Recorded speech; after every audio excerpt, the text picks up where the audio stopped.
If you want your kids to grow up and be healthy, that's every parent on the planet, then all of a sudden you really have to say, well, how do I self-soothe and what do I model? Do my parents work out together and do we move and enjoy? But if you come home, you're so stressed, the only way you can hit the brakes is to, pour yourself a gigantic 4-fingered bourbon and prop down the TV. Your kids are like, well, that's how we do this. So we need to be able to model and normalize just physical culture exposure and play. Families do not play together anymore. Hello, everybody, and welcome to the Two Tired Parents Podcast. I'm Myles Weber. I'm Heather Weber. We're tired but energized today. So energized. You were super energized. I am. This was like Christmas for you. It is. I know last night you were going to bed like bouncy. I also realized I probably shouldn't have slept with my sleep study machine the night before coming into the podcast studio. So Oh, yeah. They're going to think you're like a sociopath or something based off of that. They're like, what was going on with her sleep? Like, she was losing her mind. I mean, that was the point, right? I know. This is very, very true. So they will give you some dang good meds to help you sleep. But the reason that Heather is so eager today is because of our guests. This is very much so a full circle moment. It is. For you because, I've been doing stand-up comedy for 18 years. You've been in the health and wellness and fitness industry for 18 years. Yes. And since we got together... 13 years ago, I have heard nothing but all the high praises from the mountaintops about our guests today. And so without further ado, we've got our first half of our guests being Dr. Kelly Starrett. He's a doctor of physical therapy, one of the most recognized names in movement and mobility, and also the co-founder of the Ready State, and has trained all types of athletes and Olympic gold medalists. And he is the author of such amazing books as Becoming a Supple Leopard, Ready to Run, Built to Move, and Desk Bound, which is right here that I have. There it goes. And his lovely wife, Juliet, who is an entrepreneur, attorney, author, and co-founder of the Ready State, professional whitewater paddler, and also co-founder of the nonprofit organization Stand Up Kids, which I know what you're thinking. No, they do not teach kids how to do stand-up comedy.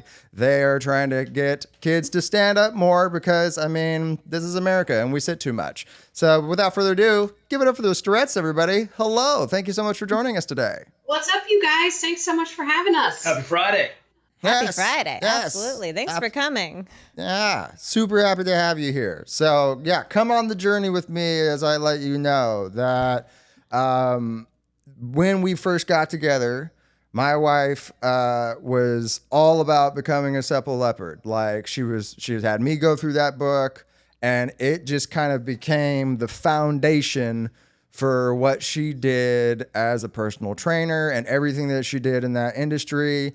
And there was so much about the mobility and everything that is in that book that really gave people, just in talking to her, that feeling of like, oh, you know a lot of what you're talking about right now. And also, when you're talking about mobility, I feel like there's so much more than just like what most personal trainers are trying to do, which is I can make you bigger, stronger, faster. But it's just like, also, we want you to feel good and be functional for a long time. And she took that into being able to manage gyms successfully in Southern California, to be able to work with professional athletes, UFC fighters, and boxers in Northern California, and also Las Vegas. And I think the only thing that she didn't have going for herself in the industry was she is a woman. And every time she outshined an insecure man, he would undercut her and we would be back to square one. But she always fell back down to the foundation of like, yeah, but I feel confident that I know what I know because I have these books and I really, really am excited about the content that is in them. And to this day, she still is using them with a lot of her clientele. So I just want to say on that side of my brain, thank you so much for the work that you've done. But then there's also 10% of my brain that is a man who's tight and doesn't stretch enough, who's just like, I kind of hate you a little bit. Because like there are moves that you do that make me think of like the old Brian Regan joke where he's doing yoga and they're just like, throw your leg around your neck like a scarf. and breathe. And he's like, I can't breathe because there's so many things we were trying to do the other night. And I'm just like, how do you even, I'm supposed to be able to do this. She's like, you're supposed to be able to do this. And I'm just like, okay, I'll keep working on it. So, but you're doing the Lord's work out here. So thank you so much for doing what you do. Well, thank you for saying that. And as our dear friend Matt Vincent once said about Kelly, is that he has something called toddler joints. And I thought that was the best way to think about it, because it's so unusual to see someone who is of his size and also, kind of like he's like a bigger guy and muscular, who also is so flexible. Like it kind of blows people's minds. Like they can't put it together when they see him in videos. And then, me. Dude, I got to stop for a second. This notion of like, I'm just normal. Like, so we're all, that's what I try to tell him though, is like, this is a fight we have, you guys, because he's always like, no, he keeps telling everyone he does one of his moves. And then he's like, this is normal range of motion. And I'm like, Kelly, you're making everyone feel bad. There should be. Like, we are all deep shame. The rest of us are all so far from normal that we're dysnormal. And, so I'm like, you have to strike this balance between making people feel not bad about themselves and pointing out their limitations. What does it say that when we just prioritize, as long as you have big muscles or as long as you can work hard, you don't have to have movement choice? Oh, I wonder why your shoulder hurts all the time, your back hurts all the time. We just haven't put position and who owns that into the conversation until we had, in 2013 when this book came out, it started to change the conversation because we felt like coaches, trainers, people who are doing the work needed a set of tools to actually allow people to do the work. And that was where we really started to see traction. The dangerous idea is who owns this problem, and the radical solution is that it's you. Well, and that's so true, because that's even what I've been going through. I've been teaching a mobility class at the gym we work out at. And I've been just going over like, if you can't control the movement, it doesn't matter if you can like speed through 50 reps of something if there's not like control in it. And so that's been a lot of the conversation I've been having with people. And so like realizing the importance of that through your book and through the years, it's been really cool to change lives in so many ways. But also, like you said, the topic or the discussion is changing. We say it all the time with like when we talk about like Arnold Schwarzenegger. And like, okay, well, yeah, he's big, but look at all the different like injections he's had in his shoulders over the years and things like that, because there wasn't movement to it and mobility. So yeah, I love that the discussion's changing for sure. And the real piece here is, what's the point of all this? Our friend Matt Vincent, who Juliet just referenced, used to say like, I'm going to the gym to create muscles, to simulate work, to have a body that I'm never going to need in real life. And I think one of the things that's happened is that Juliet and I start to identify that we are in what we call now, we're just cresting into third wave fitness. First wave is like early, it's weight gainer 900, it's malt nut power bars, it's crappy heart rate monitors. The second phase is this last 20 years of proliferation and tech. And now where we just lost our minds, and training and physicality became very much about capacity and aesthetics. So as long as you added another watt or another kilo, you look shredded, you must have been good.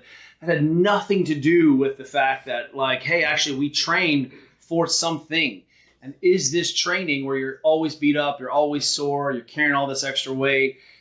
Does that serve your sport? Does that serve your movement choice? Does that allow you to pick up new sports? And I think that framework with Juliet and I spending all this time in all these professional sports and all these high performance environments, the training needs to be in service of being pain-free, making you feel better, and giving you more movement choice. And you can still be shredded and jacked, but you just don't have to be that doesn't have to be the only thing you care about. Yeah. I mean, I think it keeps you shredded and jacked for longer, right? Mm-hmm. I mean, the earlier on in your life, you can start pairing the weight training, the cardio, and also the mobility and everything that you teach. If those can be really taught at a young age and sustained, like that's where you're going to get to a point where like so much of getting old doesn't have to suck quite as bad as a lot of people think it does. So I think that's fantastic. I agree wholeheartedly. My question for you though, on the case of becoming a supple leopard, is how many of the big cats did you have to go through before you found out that the leopard was the most supple of them all?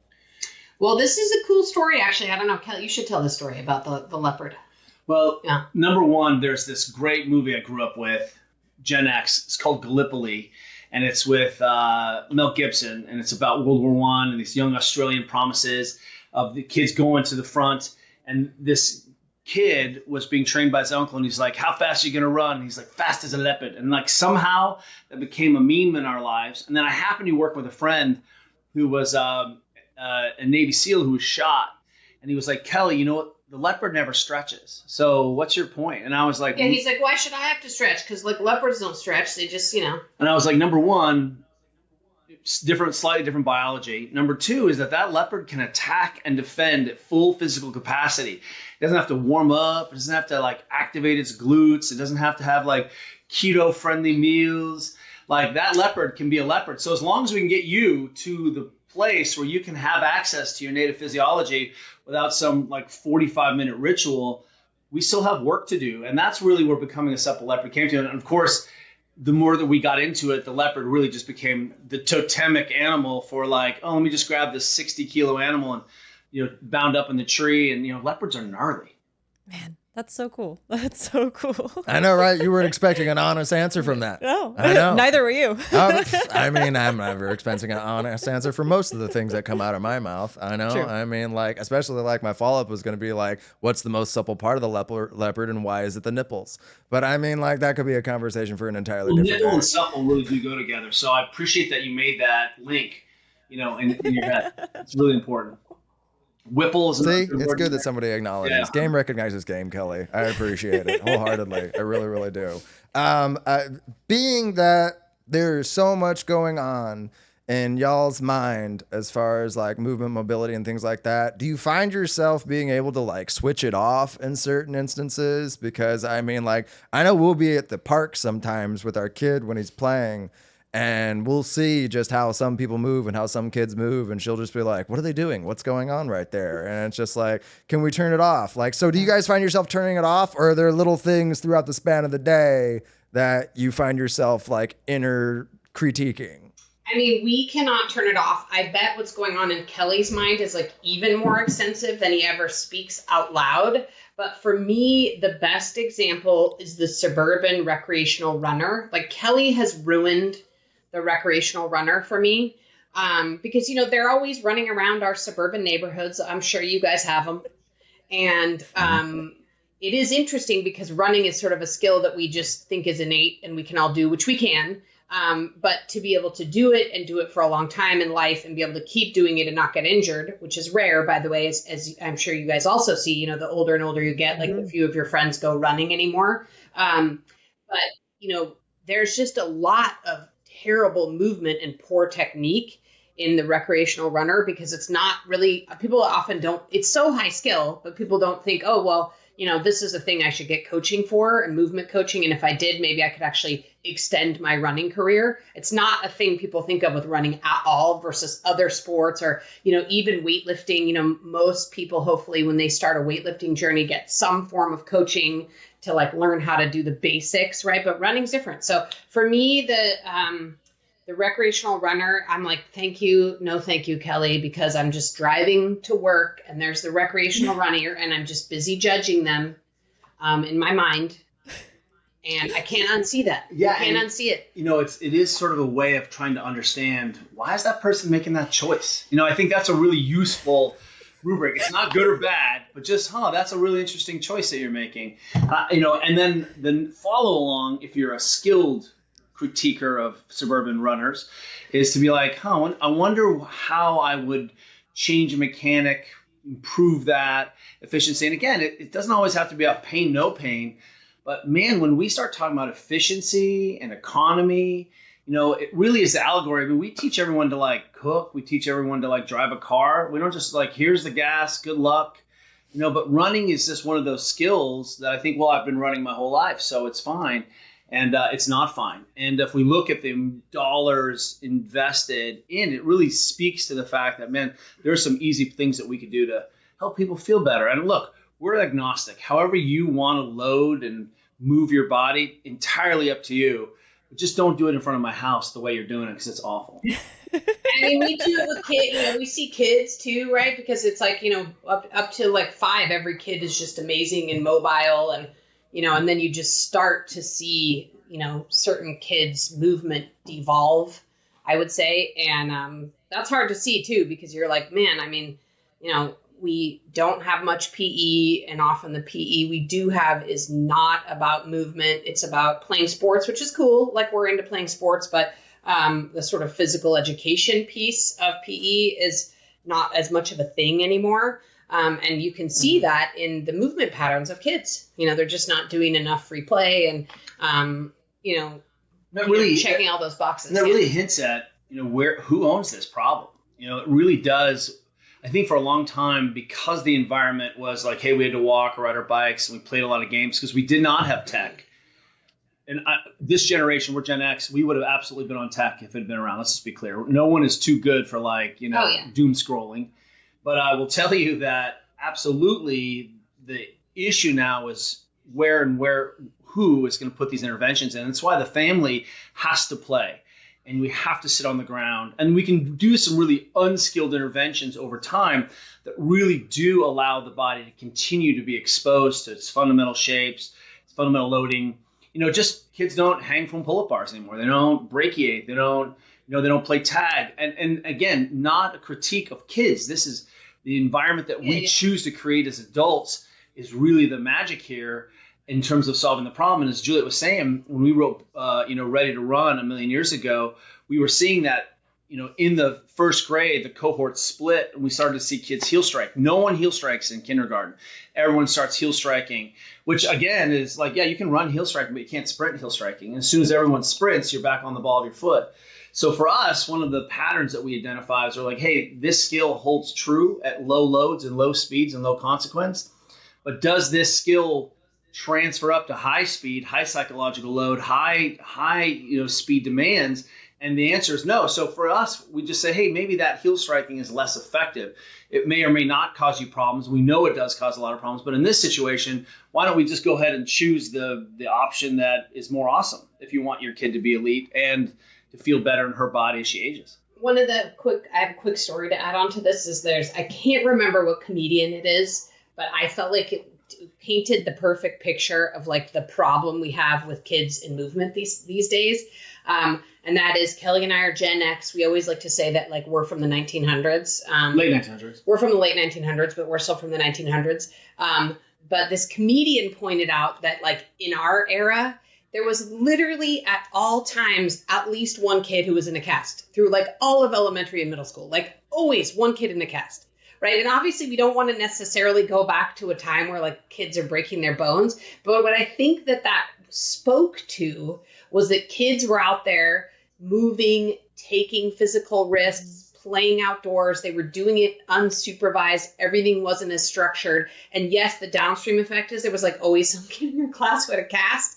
But now it's like aren't really kids who have casts very often in school. Like in our kids' elementary and middle school. ACLs. But now they tear their ACLs. And like that's to me that kind of like is such a stark distinction. They have spongy, right? They have Tommy all these John surgeries. Yeah, they're having these crazy overuse injuries from playing a single sport versus like the 70s, 80s, 90s where it's like there was always some kid in a cast because they were hanging from a tree or jumping off the roof or whatever we were doing. So I just think to me always paints such a good picture. Parents, what we're saying is, I know you're tired, but you're going to have to work this out. You're going to have to go outside and play spike ball. You're going to have to go outside and do dumb stuff with your kids. Otherwise, they're not going to be exposed. And so that's it. I mean, yeah. And for us, I feel like we're very grateful to have young kids right now because most of my day is sitting on the floor if I'm not out playing with them. Yeah. But even I remember like diving into your book and I was like, let's just get rid of our couch. We don't need a couch. Let's just sit on the floor. So I mean, we got rid of the TV in the living room. We did I think get rid of the TV. That's probably enough. We'll keep the couch pushed back. You have to plan in advance though for this thing called teenagers. And speaking of getting judged, like if you do, you can't get too weird and not have a couch because then your teenagers, they'll just, at some point, they'll just judge the crap out of you. And then they won't want to bring their friends over because they're like, my parents are so freaking weird. They don't even have a couch. So, you always got to strike this balance, right? Where like you want to like encourage, but you don't want to swing too far so that like, your kids are like, no way, I'm never moving my whole life. Yeah, no, that's fair.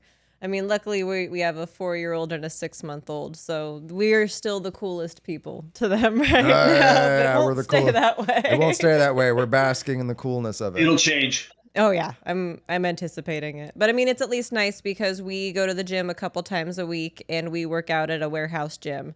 And so, there's no daycare there, but we're allowed to bring our kids there. And so our 4-year-old has grown up there since he was 2. Yeah. And he went with us yesterday and he's like picking up little kettlebells and like just working the agility ladder. He was doing bear crawls, pushing a plate. So he's just like doing all these things for a 4-year-old. Well, and also it's cool that you also mentioned this a while back, which is it's also women owned. And so our daughter just sits there chewing on a toy and she's just watching all these strong women. So like our son and our daughter, it'll be a foreign concept if anybody talks about women not being super duper strong and able to do anything that a man can do. And our son's even been talking about it already. Of like, oh, women can do anything that a guy can do. And I was like, absolutely, don't forget it. Actually, they're better. Juliet's a 3-time world champion and was a collegiate rower at Berkeley. And oftentimes I just find I'm trying to keep up. My whole physical goal these days is to be less gross so that Juliet doesn't leave me. Like, that's it. Like, I just don't want to be gross enough where Juliet's like, I'm out. And, you hit this thing where we were just doing a grand rounds with a group of physicians and providers at Kaiser yesterday. And some of the questions that came through really were insightful for us because we're like, oh, you don't have a movement practice, you have no schema. And we're not saying that, every doctor needs to have a PhD in weightlifting or training. But what we can tell is if you don't have a practice, it's really, you've got to model these things if you're asking people to take care of their health. And if you're and you might be listening to this and be like, whatever, I'm like an expert in my work.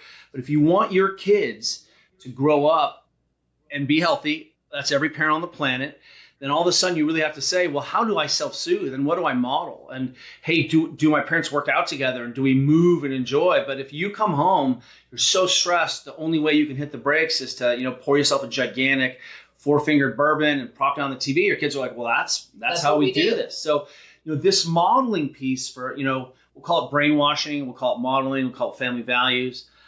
Is really crucial. And even just those formative experiences, both of our kids grew up in the gym, and I love to hear when people are like, I'm too tall to overhead squat. I'm like, my daughter's 5'11", and she can Olympic lift just fine and front squat just fine with those long ass femurs. But it turns out, it's a skill that she's had and developed for a long time. And I think that's really the key here is that we need to be able to model and normalize just physical culture exposure and play. And really that piece of it, the play, families do not play together anymore. One other thing too that I thought of as you talked about like raising your kids around a gym, especially seeing a lot of strong women, Steffi Cohen just put up this post this week that I thought was really important in this industry because as I'm sure you all see, there's just constant influencers, people. I mean, I'm one of those people telling women, especially as they age, that you've got to lift weights, you have to lift weights, you have to lift weights.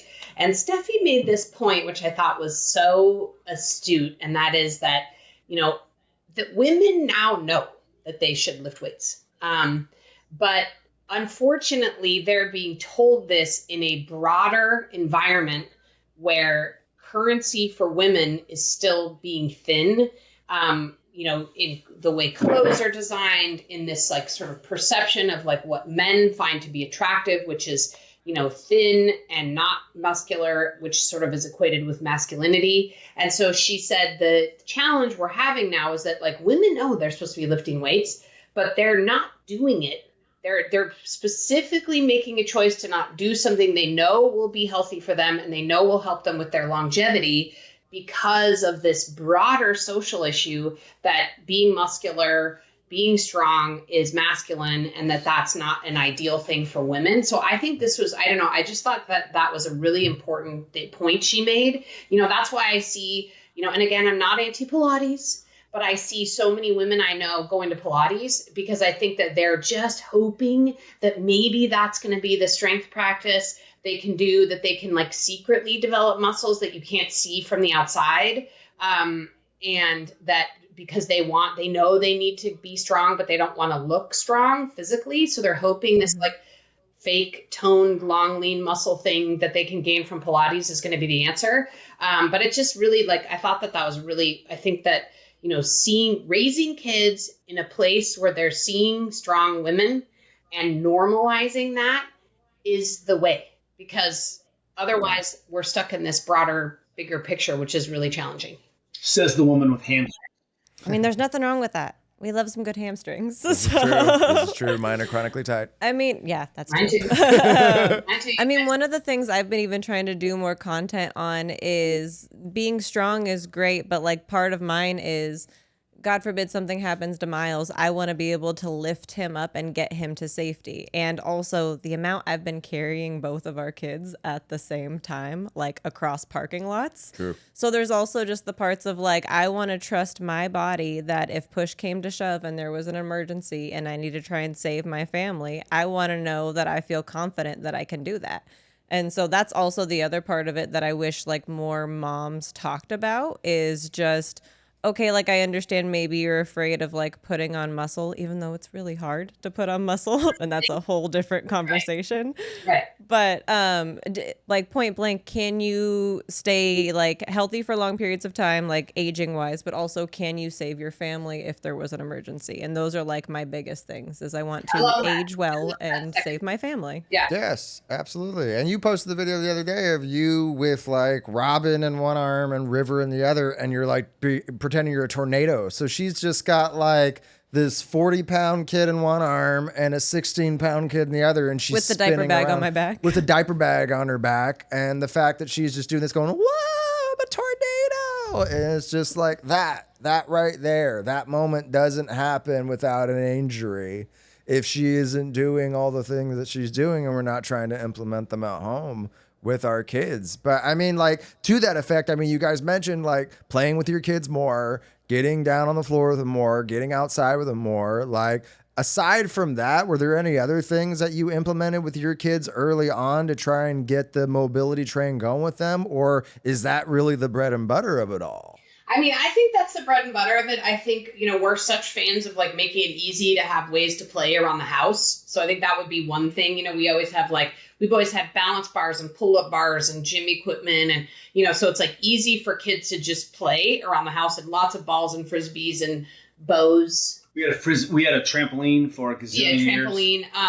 And I think the other two things I would say, first of all, I think a lot of dads don't throw and roughhouse with their daughters. So I think that would be two things. It's kind of this common thing that dads roughhouse with sons, but don't roughhouse with daughters.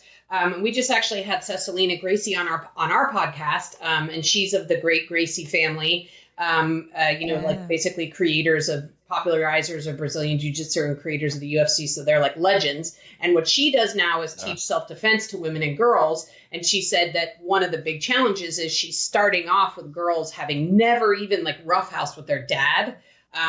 So I think that would be one thing is like roughhouse. And then the other thing too is our kids play a ball sport, water polo, and girls can't throw a ball.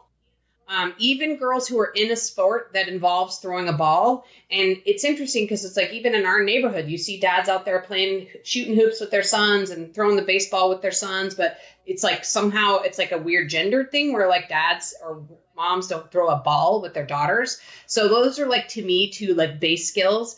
And then the second thing that we did as parents, like our philosophy on movement with our kids was that it was our family value is that you move, but how you want to move is your choice. So it was never a thing where like your choice was to, you know, be on swim team or stay home and watch cartoons all afternoon. That wasn't ever an option. The option was you can do swim team or play water polo or do jujitsu or dance or cheerleading. I mean, like literally sky's the limit about how you move. But we really wanted to create an environment where we allowed them to try lots of different things and find something that they enjoyed. So I think those are kind of the things I would add to like how to approach this with kids. And it becomes very clear and self-evident when suddenly our 5'11", you know, Division I recruit goalie kid is in ballet, it becomes very clear that she does not belong in ballet at a certain moment where she's, twice as tall and twice as heavy. Yeah, we would like pick her up at ballet and we were like, which kid does not look like the others? So, it sorts out the sampling piece. And I really do think, one of the things that we discovered early on is that our oldest daughter, who is a third year at university, she just got the cooking bug.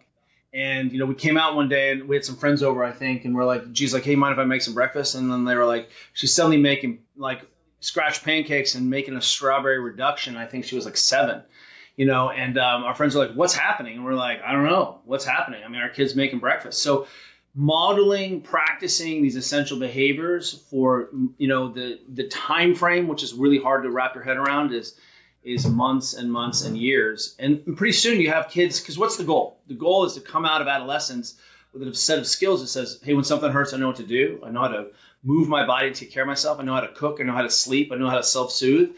And then, we not only can you balance a checkbook, if that's even a thing anymore, but you have the idea that, That's from the 1900s. 1900s. You literally, have to have these skills in order to be a successful adult. And what you can tell from looking at us culturally is that, wow, there's some missing intervention. Like Juliet and I are like, let's revamp home economics. Let's call it like, physical skills.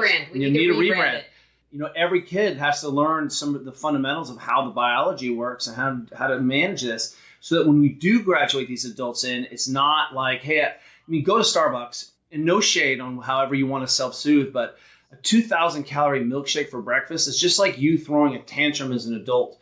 And at no place is that thing should be your primary breakfast. And what we see is, wow, that was a failure of us as a society. And I'm not saying that you can't have that, but I'm saying if that is your only primary driver of nutrition, we shouldn't be surprised because the deck is stacked against us. Yeah. I got chills listening to all of that because I'm like, oh, we're doing good. Yes. We're doing good. Our son's 4, and he's training for MasterChef Junior right now, and so he started cooking with me when he was 1.5. Yeah. And so he has his own knife set, and one of the nights it was so sweet. Myles was on the road, and it was after our daughter was born, and he was like, Mom, you sit down, I got dinner. And he made a skillet. He chopped the potatoes, the bell pepper, the sausage, and I just helped him with the cooking part of it. And he loves it. And so he wants to be on MasterChef Junior, but he also dances and he loves wrestling. And I mean, if we could sign him up for everything he wanted to do, we'd have no time. But I mean, we already don't. You know, so I mean, he's doing so much. And oddly enough, he only knows Gordon Ramsay to be a very nice man to children and nothing else, which is hilarious to me. Yeah. I mean, and I think that's it seems so, I mean, obviously it's just instinctive for you guys that like your kids should participate in this cooking thing and that should be a skill you teach them. But it is interesting to see our daughter who's now in college and how few of her friends can even make like a pot of rice. I mean, it's not, it seems for those of us who like cook and eat and that's a thing in our household, it seems so normal, but it's really not the norm. And it's such an important skill. I mean, we interviewed the nutritionist. She supports 450 kids at San Jose State. There's just a single nutritionist for all the athletes at San Jose State. And she, we just said, if you could like wave a wand and have these kids come in to college, Division I athletes knowing a thing. And, one of her hopes is that they know how to cook like 3 or 4 things that they enjoy. I mean, that's the other thing. Like it can't just be like you have to cook things that you enjoy and will eat. And that's very few of her Division I athlete kids coming into college can do that, which is kind of crazy, right? Like that's crazy. Well, and I think there is, especially for athletes, that seems more and more common. And I get it to a point because they're so busy with like the sport and the training aspect. Because there was a good chunk of time when we lived in Vegas, I was doing weight cuts for fighters. And so I would go to the fighters' house and I would make them breakfast, lunch, dinner, and map out their meals so they could get to their weights. But I've had plenty of fighters that like, hey, I can't, make it over there. I'm double booked. Can you? And they're like, oh, well, we don't know how to cook. So can I just go order something? And I'm like, no, not during a weight cut. You have to figure this out. So, but it's so common, I feel like, especially for athletes, that like cooking is not their thing. And comedians, you had to teach me everything. I mean, like, but I've said it on the podcast before. I mean, like, my mom was running the household, doing everything. And, you know, so I wasn't really allowed in the kitchen just because it was her space. And I, you know, a curious kid can touch things and things can happen. And so, but now, like, being on the other side of it, like, yeah, I'm right there with her of like, oh, I don't know if I have the patience for our son to be there helping me. And there's like been times, especially recently, where I've been making a meal and he asks to help. And I'm just like, kiddo, I got to make this fast. So I don't know if there's anything you can do to help. And she comes in and she's just like, move. There's absolutely things that he could do to help. Let me set him up. And so, yeah, I find myself just being like, oh, I sympathize with my mom from back in the day for like, I'm right there with you. I don't have the patience for that. And I am doing everything I can to try and build it. But I mean, through that effect as an adult, my wife taught me like, this is how you cook. This is how you do this. This is what you want to do. This is what you don't want to do. And so being able to learn those things and implement them, like, yeah, it's just, there's such a certain type of at-home lifestyle that didn't really give to or support having the kids in the kitchen, having the patience, giving them the time, giving them the proper utensils back in the day. Because now we do have like, you know, plastic knives and things like that he can use and it's safe. And we know that he's not going to be over there hurting himself with certain types of utensils. I mean, one burn so far. Oh, no, he had one cut too. One burn, one cut, but that was when he was using the chopper and he tried to reach his finger in to like pull a bell pepper out and he hurt his finger. It wasn't too bad, but I mean, for him it was. I mean, he learned, right? Like, I mean, not that, you know, again, you want to get injured, but like that's a good learning moment, and getting like a minor burn that isn't major is also like, you're kind of like, okay, learning moment, you know? I never reached into the toaster, that toaster oven that was in my grandma's house. Yeah. So, I mean, you know, I just want to point out, Myles, side note, that when our kid Caroline was younger, I was obsessed with her, like going to some kind of improv or comedy thing as a kid, like a camp or something. And if there is a dearth of that out there, because she is funny as hell. And I was like, I want to find a way for this kid to like be an improv or do anyway. So there's nothing in Marin. Well, I mean, Myles coaches stand-up comedians. So he wrote a textbook that he came out with last year. Yeah. So he wrote a textbook on it, and then he coaches. He started doing that during the pandemic because so much, you know, got taken down on stage. And I started running classes online and classes in person. I just did a class in Calistoga, you know, and more Northern California past Napa, you know, and I mean, that was mostly adults and things like that. But like, I've worked with teenagers or people in their early 20s and like joke structure and like years of doing it now. I finally got a system down that is pretty digestible for most people. But yes. I mean, that's awesome that you had her in that. And all the more attributes to her being funny. Yeah, she's really funny. I want to continue to cultivate that because it's like, she's funny. She is really funny. Send her my way. I'm happy to help teach her the ways. Yeah, especially if she's naturally funny. One thing we've found is you can't really teach stage presence.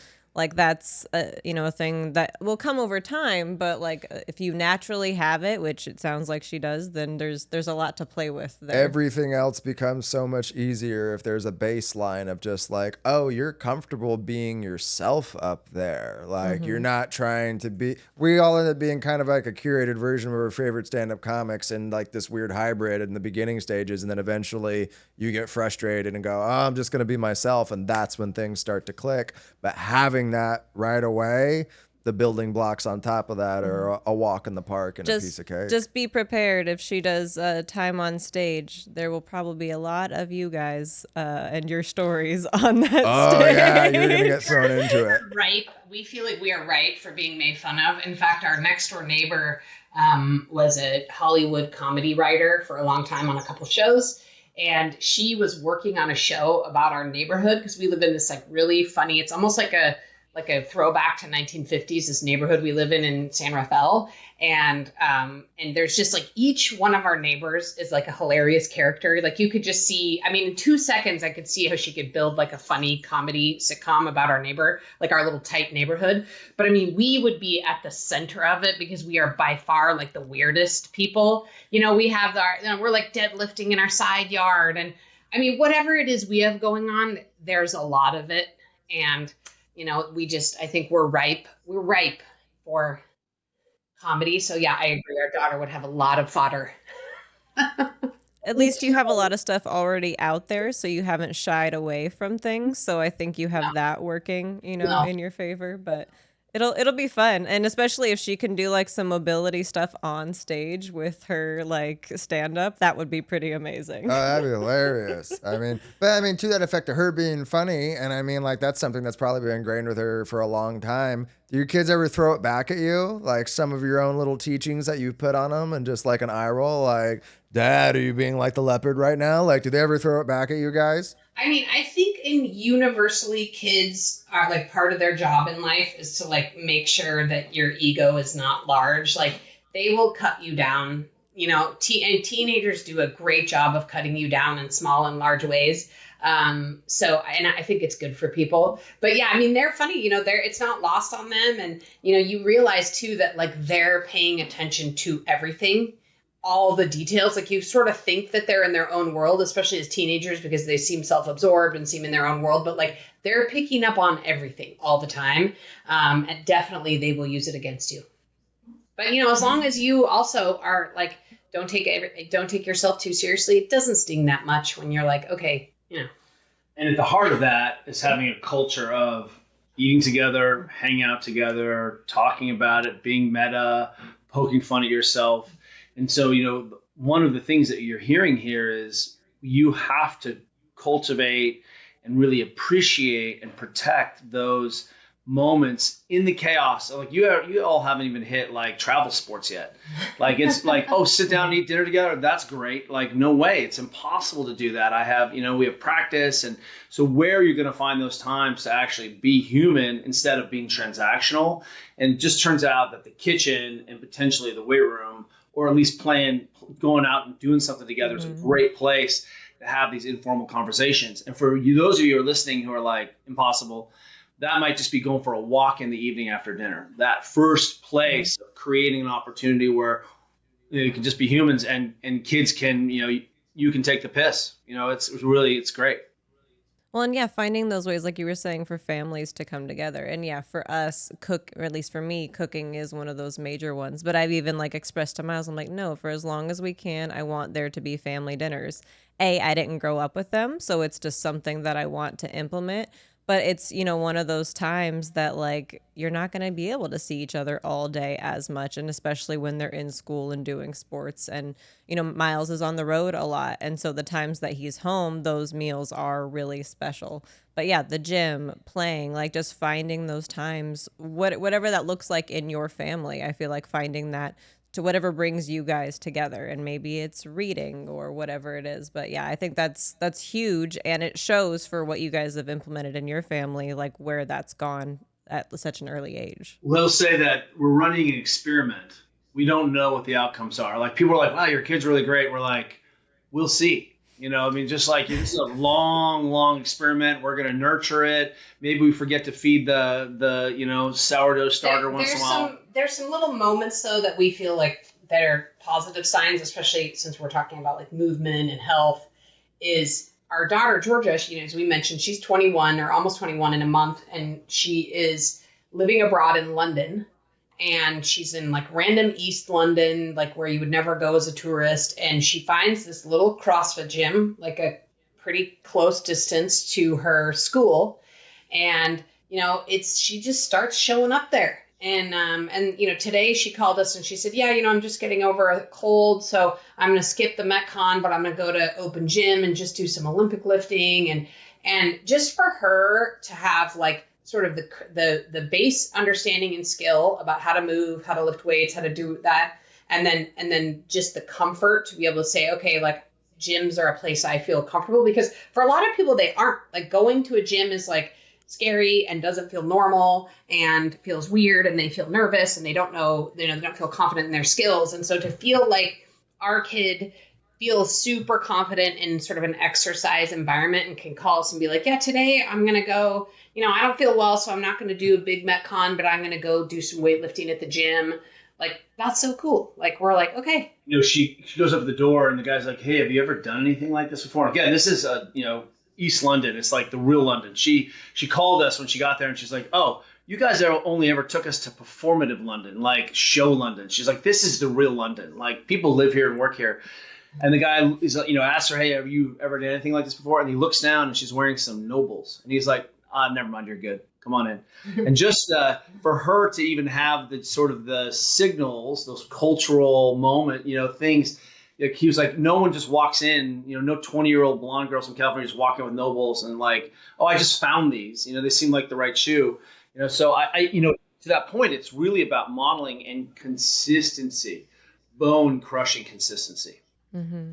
Well, and I love that you were even mentioning like focusing on building confidence in kids at like starts at a young age, but for her to get to that point, because even we've been talking about like, oh, let's have, bedtime conversations where our son can like really focus on like something he was proud of that day or he was excited about, and just like gaining that confidence. Because I think as parents, even we're really good at like telling our kids that we're proud of them, but finding the ways for them to be proud of themselves so they build that confidence over time. So yeah, I would say what you guys have instilled is a huge win for also as somebody that's traveled abroad by herself, for her to have the confidence to go out even to a gym by herself. She's doing great and you're doing great. And you're a huge deal. Just think about a typical person who's like, hey, I think I need to go get fit. And now I'm going to go to this scary place. I don't have any context for it. I don't know what to do there. I mean, people won't, what's people's biggest fear? Speaking in front of an audience. Like, well, how did that happen? Like, you've never done that? You didn't grow up having to present? You didn't grow up having to entertain your family with jokes and singing and performance? And like, what you see is, once again, society and culture failed you to be prepared to talk to a group of people. I mean, that should not be the scariest thing. Of course, elite stand-up comedy is amazing, and I speak in front of lots and lots of people like you, and definitely a practice skill. But I guarantee you, early on in our world, our girls, in the middle of the circle, used to having eyes on them, used to presenting, all of that is just very much modeled and learned experience. I love that. I love that. You guys are doing great. Yeah, you guys are killing it, man. I mean, and you talking about her being abroad and finding the gym and just being like, I'm getting over a cold, but I'm going to go to the gym. I think as a parent, I think that's what we're looking forward to is like once our kids are adults going, oh, you're going to go take care of yourself. Oh, man. Isn't that the biggest W of the century? Like, I mean, you're on your own. Your choice is to do the thing that feels familiar to you, and it's taking care of yourself. And I think that's such a big win. But I want that to lead into the last question I want to ask both of you, because I mean, I think this is just for like a question generally for your advice for every human on earth, which parents will fall under that, kids will fall under that. Is there one single movement or habit that you think that every human should be doing daily? What would it be? What would you say? I'm going to just throw out one of my favorites and something we talk about in all of our programs, which is, for kids, I don't know what the number is, but we tell all the adults we work with to eat 800 grams by weight of fruits and vegetables every single day. You don't get enough vitamins or minerals and fiber. Yeah, there's just like, 95% of Americans don't eat enough fiber and don't eat any fruits and vegetables. And I just think it's a giant hole. And I think, we've gotten so deep in diet culture that people think if they want to improve their eating, they need to restrict. And we are saying the opposite. We're just saying, hey, start with eating enough of the right kinds of foods. And there's plenty of room still then to like have a cookie or go out to pizza with your kids or like be a normal human. But like, let's just start with that basic of like, eat enough fruits and vegetables. That's like 6 cups of fruits and vegetables a day, everybody. It's not that much. And I would say that would be like the one thing I think would make a huge difference. Yeah, and that lemon loaf at Starbucks is like 450 calories of proof of God's existence. I mean, it's so good. And I could crush 6 of those. Meanwhile, a pound of cherries, and you should run this experiment at home. Eat a pound of cherries. That's 230 calories. You're going to curse me in the bathroom for like hours and hours. Yes, I was just about to say that.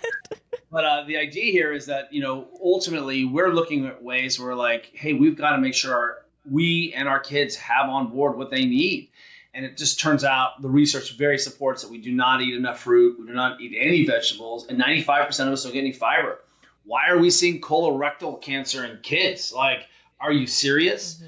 And what it comes down to is, families don't know how to cook veggies. So I'll follow up on Juliet. One of our friends who works with us has the 3 vegetable rule. And they make 3 vegetables every night for dinner. So no matter what, there have to be 3 vegetables in that dinner. And your kids may only eat 1 bite of 1 vegetable, but you're going to keep putting 3 vegetables there because that's what humans do. And kids model whatever it is. The thing I'm going to say is I want you to walk more. I want you to, if you want to create a civil society, you got to go be civil, which means you got to give yourself an excuse to run into people. You have to leave your house. You have to leave your house. You got to get sun or sunset. You got to see your neighbors. You got to walk fast, be in nature. The typical American's walking 2,000 to 3,000 steps a day. If you could give your parents and their family, all your family, a pill that dropped all-cause mortality by 51%, that's walking 8,000 steps. The typical American is outside for 20 minutes a week. Incarcerated persons are spending more time outdoors than the average American. So, again, there are some fundamental things here that we're like, hey, bring your kids. This is what we do. After dinner, we go for a walk. Hey, can we walk? Everyone on this call who's listening, eventually you're going to be trapped at some inane high school event, some club. Your job as you drop your kids off is to go walk the track and get as many laps as you can with the other adults. And pretty soon you start to see that these things really add up to significant contribution. The incarcerated getting more sun than the typical American. Crazy. That's crazy, but true. Yeah. And I would go crazy. Like I'm not a winter person because I just love the sun so much. And so yeah, the second the sun's out, I'm outside for at least half the day. So yeah. Absolutely. Definitely goes a long way. But I love that. Any other questions? No. I think that does it. We covered all of it. We did it. I mean, we just want to thank you guys for your time. It's very valuable. Thank you so much for spending time with us. And I mean, it also representing Gen X by referencing balancing a checkbook. I mean, like, man, the throwback. I'm telling you, like, there's going to be kids that are going to listen to this and be like, what even is that? And it's just like, yeah, I know. Yeah. What's a checkbook? How do you have to balance it? Like with a scale? Like. Yep. To say the last thing that it's been really important is we taught our kids to appreciate Diet Coke. And we're not soda drinkers, but we're like, look, we're Gen Xers, and if you don't appreciate the sanctity of Diet Coke, there's got to be one way that we're not doing a good job as parents, and that's definitely the way. And our kids are like, fridge cigarette, that is the way, Dad. So we're not perfect over here. We're not perfect, but we are. Our kids like Diet Coke. It's not good. I mean, knowing is half the battle. But I mean, you guys being in the Gen X examples, you would love my last comedy special because it was about the last great decade, the 90s. It's all 90s themed. So a 90s kind of love. Now streaming on Amazon Prime and Apple TV. But before we go, how can people find you online? Is there anything you want to promote? I mean, we're at the Ready State. Actually, we're changing the Instagram to Dr. Kelly Starrett one of these days, but right now we're at the Ready State on Instagram. I'm at Juliet Starrett on Instagram. All of our programs, everything that, the way we work with people is on thereadystate.com. So that's where to find us. And more importantly, our neighborhood throws the best Halloween banger of all time. Like 3,000 people, 4,000 people. We have a keg that we sponsor for the neighborhood. They're desperate parents pushing strollers are like, hey, could I have a beer? And we're like, yeah. And they're like, I don't have any money. We're like, we know. We have jobs. We can give you a beer. We have a DJ. We have a theme every year. We have a photo booth. It's crazy. We have a disco ball over the middle of the street. I mean, when I say DJ, I mean like the biggest stacks you've ever seen and spontaneous dance parties. So come to our neighborhood, Bamboo Terrace in San Rafael. We'll see you there. Dance parties, you're speaking our family's language. We have weekly dance parties in our house with our kids. So I love that. Well, that's amazing. And yeah, I just saw you guys are doing, I think, your live 12-week program. So I'm hoping to hop in the next one that you guys are doing because that's fantastic. Right when I saw that, I was like, oh, I need to do this. Yes. Fantastic. Yeah, join us anytime.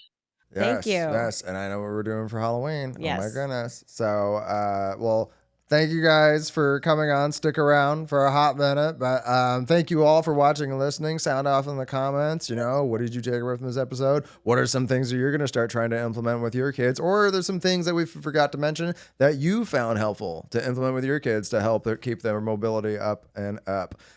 So this has been the Two Tired Parents Podcast. I'm Myles Weber. I'm Heather Weber. And we'll talk to you guys next time. Bye.